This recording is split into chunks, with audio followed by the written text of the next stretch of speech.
StoneX has just released its latest quarterly outlook, highlighting the key trends shaping global markets. In cotton, prices have been under pressure for months amid weak demand and growing competition from major exporters.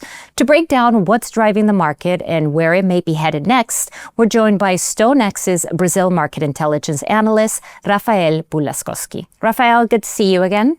Hi, Joanna. Good to see you.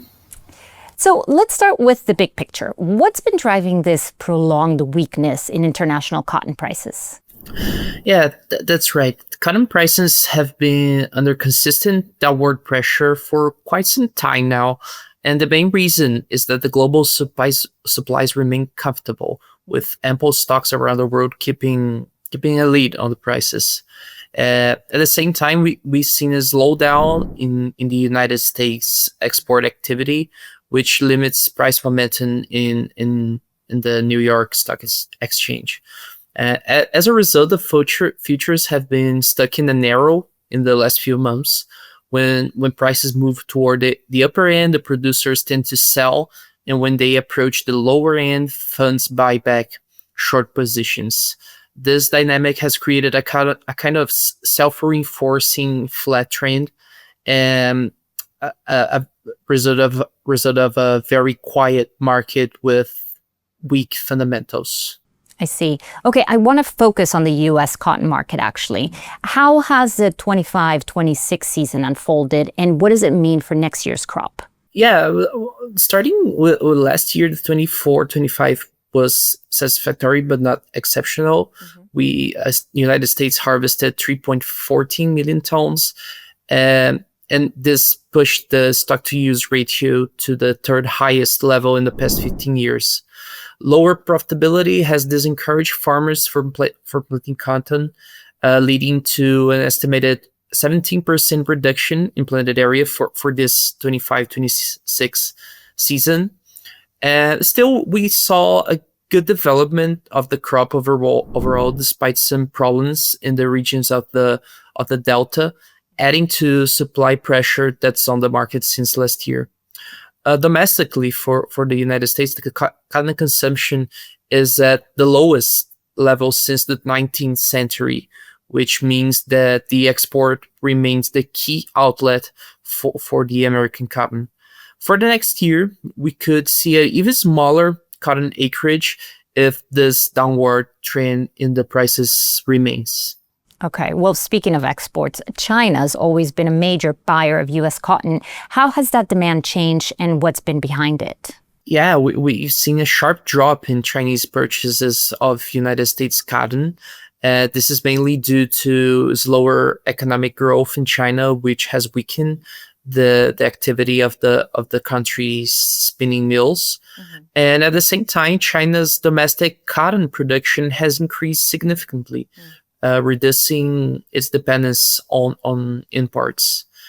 And of course, the renewed U.S.-China trade tensions have accelerated a shift in sourcing, and Chinese buyers are now turning more to Brazil and Australia, which are seen as a more competitive and politically safer supplies. I see. Well, that brings me to my next question, actually.